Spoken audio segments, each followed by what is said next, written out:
Hi friends, இன்னைக்கு மீன் குழம்பு வைக்க போகிறேன். அது எப்படின்னு பார்க்கலாம். எண்ணெய் காஞ்சிருச்சு, வெந்தயம் போட்டுடலாம். ஆனியன்,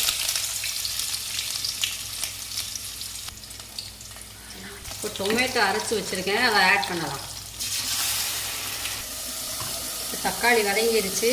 தூள், மிளகாத்தூள், ஜீரகத்தூள் எல்லாம் போட்டு மிக்ஸ் பண்ணிடலாம்.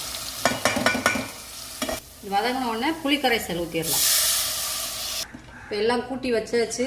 நல்லா கொதிச்சு எண்ணெய் பிரிஞ்சு வந்தோடனே மீனை போட்டுடலாம். எண்ணெய் பிரிஞ்சு வந்துருச்சு. இந்த டைமில் மீன் போட்டுடலாம். சங்கரா மீன் குழம்பு, சங்கரா வாங்கியிருக்கேன். மீன் கொதிச்சு ரெடி ஆயிடுச்சு. அப்படியே கொத்தமல்லி தழை தூவிடலாம். பச்சை மிளகா ஒன்று போட்டுடலாம். அப்படியே கருவேப்பிலை ஆயிடுச்சு.